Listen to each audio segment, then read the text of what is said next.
Hi, I'm Snez, personal trainer, healthy lifestyle coach, and your guide to feeling your best. This podcast is a segment from my weekly radio show, Wellbeing Wednesdays, broadcast live on 88.6 Plenty Valley FM. It's all about sharing real, practical tips to help you move more, eat better, and live healthier without the overwhelm. Let's dive in, shall we? Excited to say that I have Dr. Marie Anderson, clinical and health psychologist, back in again for her expertise in psychology, mindset and emotional well-being. And we're going to take her holistic approach to mental and physical health to help us understand this pull of winter and how we may be feeling that we are slowing down a little bit and wanting to slow down. Welcome, Marie, to the show. Good afternoon.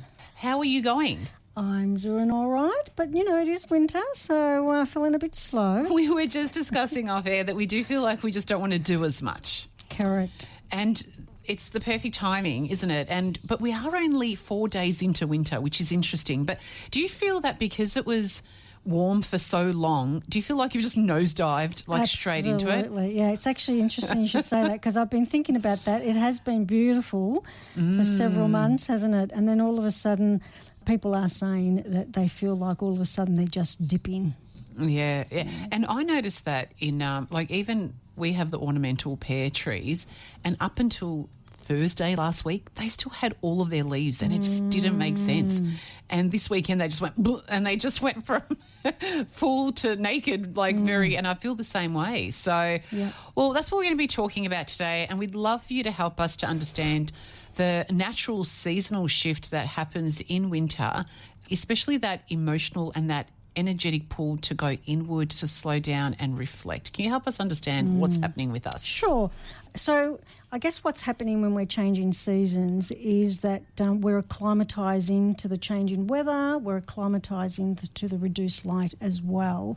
And what happens is that sometimes people can experience seasonal affective disorder and certainly the winter blues. Both of those are very similar because they are related to changes in mood because of changes in the seasons.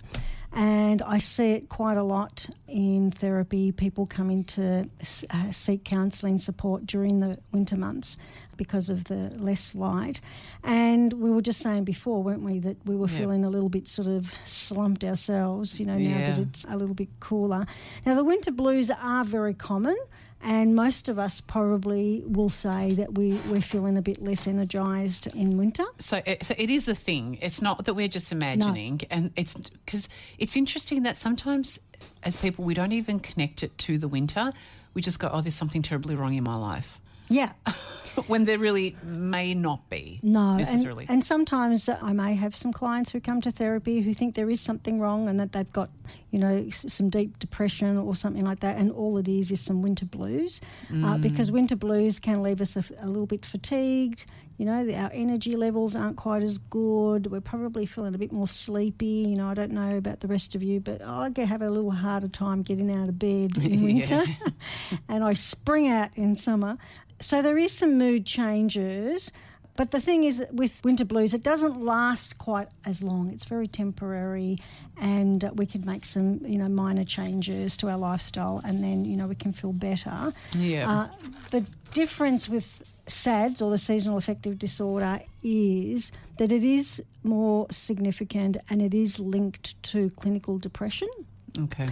And people will often present with some severe depressive symptoms, and it's not classified as a separate diagnosis, but we definitely use it as a specifier with major depressive disorder if the mood changes present themselves in the change of the seasons. And usually this is the autumn winter time, but it can actually happen in the spring summertime as well. Oh, right. Oh, okay, right. People not often we don't think that. Of it in that way, but because it's aligned with allergies, it's aligned with greater light, and that can affect our circadian rhythms, which we can talk about a bit later. Yep. So SADS is a little bit more significant, and it does affect how we feel, how we sleep, it affects our appetite and our mood for sure. And it's good to be aware of that distinction between SADS itself and then just the normal average winter blues, because the normal average winter blues is actually okay to feel. Is that what you're sort of suggesting? Yeah. Like, it's no problems. It's actually normal that we would feel that way. In fact, our if we think back to our hunter-gatherers in the early days of, our humanness, then they would hibernate during the winter time. There was less hunting and gathering because of the colder seasons. So we're still kind of wired up that way, and it's quite normal for us to just retreat within ourselves during winter.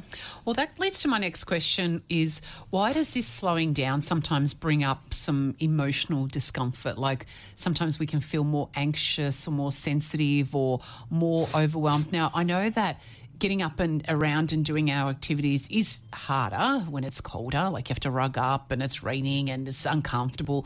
But how is it how does it bring up that emotional discomfort as well?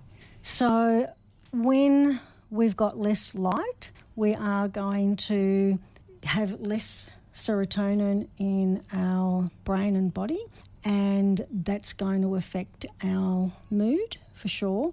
So we will sleep less, or it might disrupt our sleep patterns. We might want to sleep more.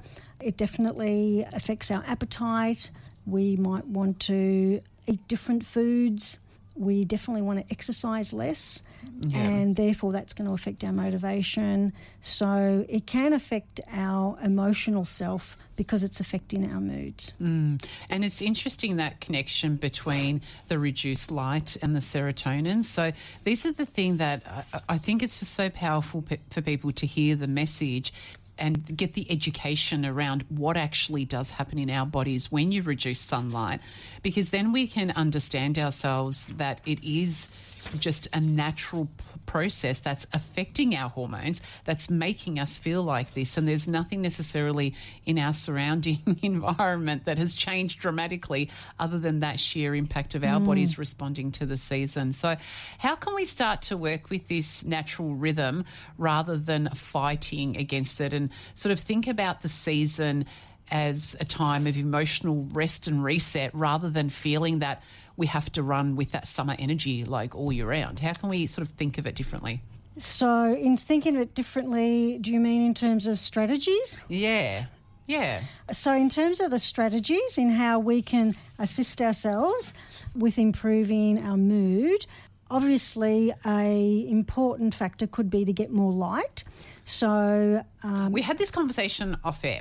So what are your thoughts around light lamps in wintertime? And my question to you was, do you just sit with the winter darkness and just get your way through it? And your answer was, well, it depends on your lifestyle and how you want to live your lifestyle. And then my question was, what's better for you? So take us through that. Yeah. Look, it is an important question, isn't it? Because for some of us, it does impact our lives quite significantly, and particularly if you are diagnosed with major depressive disorder with seasonal effects. And maybe if that's you and that happens to you every season, then there is a temptation, obviously, not to live life. But I guess it really does depend on your lifestyle. How many of us can actually quit our jobs over the winter period and hibernate? Now, there's a lot of young people who maybe do that in their 20s when they're travelling and they follow the sun. But then there are also people who follow the winter, right, because of skiing. But then there's a lot of light when you're up on the mountains, and so that's probably why.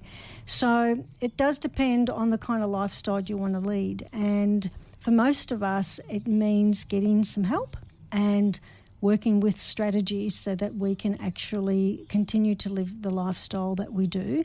The benefits today, since COVID particularly, is that we can work from home. Yeah. And so that can help us, particularly those who are more prone. We can sleep in and start as soon as we wake up at 9 o'clock, if you like, and then we can work later if that's what we need to do. And work more comfortably. So if you don't want to get up and do the whole hair and makeup and clothing, you can sit in your comfy tracksuits. and just have that comfort of winter. So, yeah, I could see how that would be able to help. Can you give us another strategy before we head off to the break, and then we'll come back with some more strategies to cope at this winter time? Sure. So I guess that with light therapy, what I want to impress is you don't have to buy a light lamp, although there are light lamps out there that do help, and the science does say that they're very good. But you could just spend some more time during the day in your lunch hour. You could go for a walk, just a short walk, or spend 10 to 20 minutes early in the morning with the morning light. Have your coffee out there on the deck if you've got one, and also at the other end of the day, getting some late in the afternoon light can also help to regulate our circadian rhythms. So natural light is definitely the way to go. And is it better to get your light first thing in the morning? Like, I know you said sort of morning and afternoon, but you know, if we don't have that opportunity to get out and have the coffee, can it just be opening the curtains as soon as we wake up? Does it really matter when we're getting our light, or we just want to just get as much as we can over the winter time? Yeah, and I think it depends what paper you read. Some research will say that it's the opening the window isn't as good as getting outdoor light. Yep. And then others will say that it is as good as getting outdoor light. So I guess it really depends, which paper you're reading. But I think what you've got available to you. Well, correct. Yeah. If opening the window is the way is all you have, then definitely do that. But I guess if you can get some time outdoors, particularly during winter, even 5 minutes is better than none at all, and that can really just help. And morning light is to increase your serotonin. Afternoon light is to increase your melatonin, which we can talk about later. Awesome. Yes, I think we do definitely need to unpack that. Thanks for joining me on this segment from Wellbeing Wednesdays, as heard live on 88.6 Plenty Valley FM. If you enjoyed this episode, share it with someone who might find it helpful, and subscribe so you never miss a show. Want to catch the live broadcast? Well, you can tune in Wednesdays from 12 till 2 p.m. on 88.6 Plenty Valley FM, or find my info on Wellbeing Wednesdays with Snez, the Facebook group. Take care, stay healthy, and remember, it's the little choices every day that create big changes. Talk soon.